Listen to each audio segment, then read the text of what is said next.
আসসালামু আলাইকুম বন্ধুরা, কেমন আছেন সবাই? আশা করি অবশ্যই ভালো আছেন। তো আজকে আমরা আলোচনা করব অতি সম্প্রতি সরকার ফৌজদারি কার্যবিধি 1898 এর মধ্যে একটি সংশোধনী এনেছে, গুরুত্বপূর্ণ সংশোধনী 173-এর এ ধারা ইনসার্ট করে সন্নিবেশ করে।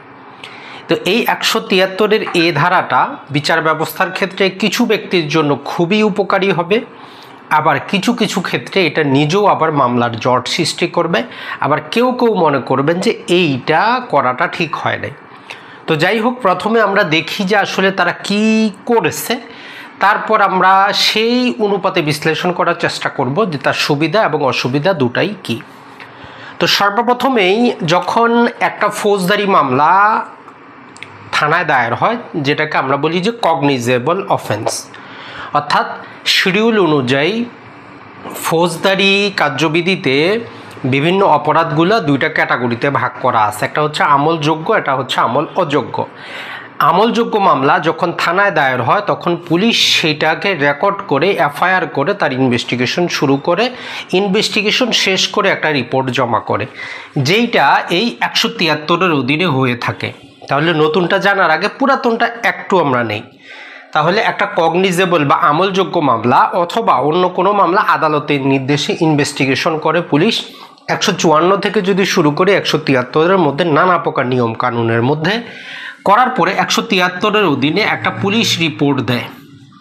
তাহলে পুলিশ কী করে? একটা পুলিশ রিপোর্ট দেয়। পুলিশের আরও অন্যান্য আইনে সেগুলোকে আমরা বিভিন্ন প্রকার ক্যাটাগরিতে ভাগ করি। যদি ওই এফআইআরের ক্ষেত্রে অপরাধের অস্তিত্ব থাকে, আসামিরা অভিযুক্ত হন, সেক্ষেত্রে আমরা বলি যে চার্জশিট সাবমিট করে যে কার বিরুদ্ধে কী অপরাধ।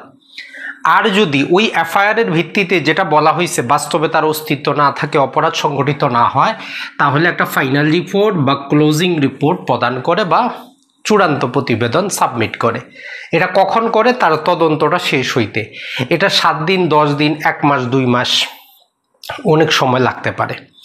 এই জিনিসটা একটু মনে রাখতে হবে আমাদেরকে। যদিও আমাদের 167 ধারায় কিছু বিধান দেওয়া আছে যে এত দিনের মধ্যে যদি 120 দিনে সম্পন্ন করতে না পারলে জামিন দেওয়া যাবে, এরকম কিছু বলা আছে। যাই হোক, এই ইনভেস্টিগেশন পর্যায়ে আসামি গ্রেফতার হইতে পারে, রিমান্ডে থাকতে পারে, জুডিশিয়াল কাস্টাডিতে থাকতে পারে, অথবা আদালত থেকে জামিনেও থাকতে পারে। তো এটা হচ্ছে প্রচলিত ব্যবস্থা। তো এখন কি করা হয়েছে? তো এখন বলতেছে যে আমাদের ইন্টিরিম ইনভেস্টিগেশন রিপোর্ট IIR প্রতিবেদন, অন্তর্বর্তীকালীন তদন্ত রিপোর্ট, বলতেছে যে এই যে 173-এ আমরা যাই কিছু পড়লাম, এখানে যাই কিছু বলা থাকুক, আমাদেরকে এইটা অনুসরণ করতে হবে। কোনটা? জাস্ট আমরা একটু দেখার চেষ্টা করি। তো এইখানে আমাদেরকে যেটা বলতেছে যে 173-এর যেই নতুন সেকশনটা আনা হয়েছে, 3টা সাবসেকশনে বিভক্ত, সাবসেকশন 1, সাবসেকশন 2, সাবসেকশন 3। সাবসেকশন 1-এ বলতেছে যে মহানগর হইলে আমাদের যিনি পুলিশ কমিশনার সাহেব আছেন, পুলিশ কমিশনার, আর যদি এর বাইরে হয় সুপারিনটেন্ডেন্ট অফ পুলিশ বা এসপি। মহানগরে সুপারিনটেন্ডেন্ট যে আমাদের পুলিশ কমিশনার, এর বাইরে হচ্ছেন এসপি সাহেব, অথবা এদের সমপর্যায়ের অন্য কোনো ব্যক্তি কি করতে পারেন? যিনি আইও আছেন, ইনভেস্টিগেশন অফিসার আছেন, তাকে তদন্তের অগ্রগতি রিপোর্ট তাদের কাছে জমা দেওয়ার জন্য নির্দেশ দিতে পারেন। মানে পুলিশে যেই ইন্সপেক্টর, যে আইও সাহেব তদন্ত করতেছেন, তার সুপিরিয়র পুলিশ কমিশনার অথবা হচ্ছে সুপারিনটেন্ডেন্ট অফ পুলিশ, তার তদন্তের অগ্রগতি প্রতিবেদন তাদের কাছে জমা দেওয়ার জন্য আদেশ দিতে পারেন। জাস্ট সাবসেকশন 1 এতটুকুই বলে। সাবসেকশন 2 দুইটা কথা বলে।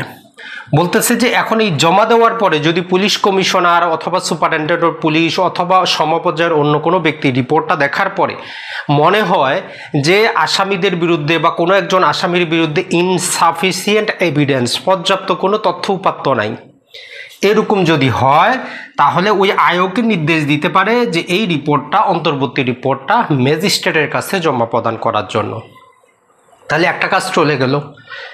এখন ম্যাজিস্ট্রেট সাহেবের কাছে ওই রিপোর্ট আসার পরে ম্যাজিস্ট্রেট সাহেব যদি সন্তুষ্ট হন, যাবতীয় তথ্য উপাত্ত দেখে যদি সন্তুষ্ট হইলে উনি ওই অভিযুক্তকে বা অভিযুক্তদের সবাইকে অথবা একজনকে, যে কোনো একজনকে ডিসচার্জ বা অব্যাহতি দিতে পারেন।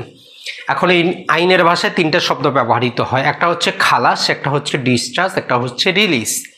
তো নর্মালি খালাসটা হয় বিচারের পরে, দ্বিতীয়বার বিচার করা যায় না। ডিসচার্জটা তদন্ত পর্যায়ে দেওয়ার কোনো অপশন কিন্তু ছিল না, কিন্তু এইটা যুক্ত করার ফলে তদন্ত পর্যায়ে এই ডিসচার্জটা দেওয়া যেতে পারে। যদিও সিআরপিসিতে পূর্বে একটা বিধান আছে, কোনো বিচারক সেটা প্রয়োগ করে না। 63-তে ওই রকম বলা আছে, কোনো গ্রেফতারকৃত ব্যক্তিকে পুলিশ অথবা ম্যাজিস্ট্রেটের নির্দেশ ছাড়া ছাড়া যাবে না, জামিনে অথবা বেইলে অথবা রিলিজ করতে হবে। সেটার অধীনে পুলিশ চাইলে, বিচারক চাইলে কিন্তু তদন্ত পর্যায়ে করতে পারত, কিন্তু স্পষ্ট বিধান না থাকার কারণে 63 প্রয়োগ করা হয় না।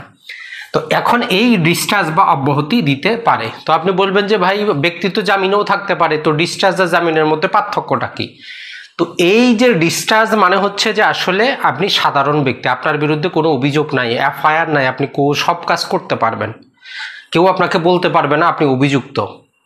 আর জামিন যেটা, জামিন হচ্ছে সেটা সত্য সাপেক্ষে, যখন ডাক দিবে, যেই দিন ডাক দিবে সেই দিনই আপনাকে যাইতে হবে, আপনি আদালতের মুখাপেক্ষি। আর ডিসচার্জ হলে আপনি স্বাধীন নাগরিকের মতো ঘোরাফেরা করবেন, যেখানে খুশি সেখানে যাবেন, আপনাকে কেউ কিছু করতে পারবে না। এখানেও কিন্তু পার্থক্য আছে। আরেকটা কনসেপ্ট আছে রিলিজ। ফৌজদারি কার্যবিধির 249-এ বলা আছে যে যদি জিআর মামলা হয়, ম্যাজিস্ট্রেট সাহেব কোনো কিছু না করেই স্টপ করে আসামিকে রিলিজ করে দিতে পারে, যে যান পরে কথা হবে আপনার সাথে। তাহলে সাবসেকশন 1 অন্তর্বর্তী রিপোর্টটা যেই আমাদের পুলিশ কমিশনার বা সুপারিনটেন্ডেন্ট অফ পুলিশ আছেন উনি আয়োর কাছ থেকে নিতে পারেন। নেওয়ার পর ওনারা যাচাই বাছাই করে যদি দেখেন যে এইখানে কোনো প্রকার কি নাই, অস্তিত্ব নাই, এবং তাহলে তারা ম্যাজিস্ট্রেটের কাছে এটা জমা দেওয়ার জন্য নির্দেশ দিবেন, আর ম্যাজিস্ট্রেট সন্তুষ্ট হলে উনি ডিসচার্জ করবেন। সাবসেকশন 3 এসে কন্ডিশন নিয়ে বলতেছে যে যেই ব্যক্তিদেরকে বা যেই ব্যক্তিকে ডিসচার্জ করা হইল, এই ডিসচার্জ করার মানে এই না যে ওই মামলায় তাকে নিয়ে আসা যাবে না। যদি এই যে 173-এর অধীনে পরবর্তী যে রিপোর্ট সাবমিট করা হবে, ওই পরবর্তী যদি ইনভেস্টিগেশনে দেখা যায় যে ব্যক্তি অপরাধ করেছে, তথ্য উপাত্ত আছে, তাহলে তার ওই চার্জশিটে তার নাম অন্তর্ভুক্তিতে কোনো বাধা নাই। তাহলে আমরা এই অন্তর্বর্তীকালীন তদন্ত রিপোর্টের 3টা সাবসেকশন দেখলাম, সাবসেকশন 1, সাবসেকশন 2, সাবসেকশন 3। বার কাউন্সিলের জন্য কিন্তু এটা সবচেয়ে বেশি গুরুত্বপূর্ণ যারা ভাইবা দিবেন। তাহলে সাবসেকশন 1 হচ্ছে অন্তর্বর্তী রিপোর্ট চাওয়া যাবে। সাবসেকশন 2 হচ্ছে যে যদি মনে হয় ইনসাফিসিয়েন্ট এভিডেন্স আদালতে সাবমিট করবে, আদালত সন্তুষ্ট হইলে আসামিকে ডিসচার্জ করবে, আর পরে অব্যাহতিপ্রাপ্ত আসামিকে ওই চার্জশিটে ইনক্লুড করতে কোনো বাধা নেই। এখন এইখানে যেই এখন একটা মামলার সৃষ্টি হইল যে এই আদেশে কেউ, ডিসচার্জ আদেশে কেউ সংক্ষুব্ধ হইতে পারে, যিনি ফরিয়াদি, যিনি সংবাদদাতা, উনি কি হইতে পারেন, সংক্ষুব্ধ হইতে পারেন। তো উনার প্রতিকার কি, উনি এখানে একটা রিভিশন কিন্তু দায়ের করবেন এই আদেশের বিরুদ্ধে। তার মানে নতুন মামলার উদ্ভব ঘটে গেল। এইখানে একটা উচিত ছিল যে শব্দ অ্যাড করা, যে এই ডিসচার্জের বিরুদ্ধে নো আপিল, নো রিভিশন, এই শব্দটা ইনক্লুড করে দেওয়ার ছিল। কারণ আপনি যখনই কোনো কিছু ইনক্লুড করবেন না তখনই মামলার সংখ্যা বৃদ্ধি পাবে। তাহলে 1 নম্বর সংশোধনী আবারই করতে হবে, এখানে একটা প্যারাযুক্ত করে দিতে হবে যে নো আপিল, এই যে ম্যাজিস্ট্রেট অর্ডারটা দিবেন ডিসচার্জ, এর বিরুদ্ধে আপিলও চলবে না, রিভিশনও চলবে না। কারণ হচ্ছে রিভিশনটা কখন চলবে, পরবর্তীতে এইখানে যদি সন্তুষ্ট না হয়, আমরা কি জানি 173-এর অধীনে নারাজি পিটিশন দেওয়া যায়, যে এই যেই রিপোর্টটা সাবমিট করলো এখানে আমি সন্তুষ্ট না।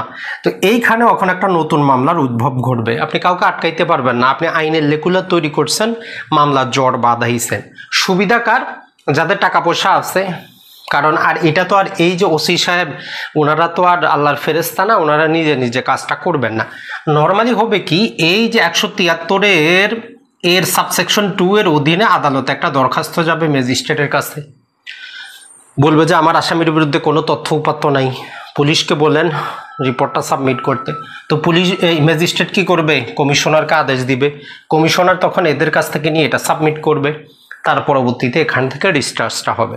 তাহলে মামলাটা এখন অ্যাপ্লিকেশনটা আসবে 173-এর এ সাবসেকশন 2 এর অধীনে, আর এর অধীনে আমরা একটা আবার এখানে মামলার উদ্ভব দেখব। তো এইটাকে বন্ধ করতে হলে এখানে প্রোভাইডেড দ্যাট দেওয়ার দরকার ছিল, যে এই আদেশের বিরুদ্ধে কোনো আপিলও চলবে না, কোনো প্রকার রিভিশনও চলবে না, এটা একটা করার দরকার ছিল। এখন আসি যেটা, সেটা হচ্ছে যে এই 173 আর এই 173-এর এই দুটার মধ্যে পার্থক্য কি। তো নর্মালি এই দুটার মধ্যে একটাই পার্থক্য হচ্ছে 173-এর শুধুমাত্র তদন্ত চলাকালীন সময়ের জন্য, আর তদন্ত শেষ হওয়ার পরেই 173-এর বিধানগুলো অনুষ্ঠিত হবে। এটা ছাড়া আরও নানা প্রকার সংশোধনী ছিল, সেগুলো কেন তারা ওই পরিপত্রে উল্লেখ করা নাই আমাদের নিজেরও বুঝে আসে না। তবে এইটা ছাড়াও 63-র অধীনে ম্যাজিস্ট্রেট সাহেব কিন্তু তদন্তকালীনও চাইলে কি করতে পারেন, যে কোনো আসামিকে উনি রিলিজ করে দিতে পারেন, তবে আসামি জামিন তো পেতে পারে।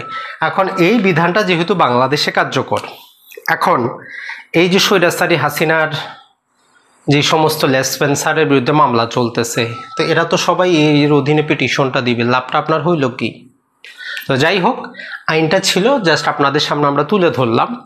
আর যারাই বাংলাদেশ বার কাউন্সিলে পরীক্ষা দিতে চাচ্ছেন, নভেম্বর অথবা ডিসেম্বরে যে পরীক্ষাটা অনুষ্ঠিত হবে, আপনাদের জন্য চলতেছে আমাদের সাতকাহন অ্যাডভোকেসি ফাউন্ডেশন বেস, যেখানে আমরা প্রতিটা জিনিসকে পুঙ্খানুপুঙ্খরূপে আপনাদের সামনে তুলে ধরতে চাই।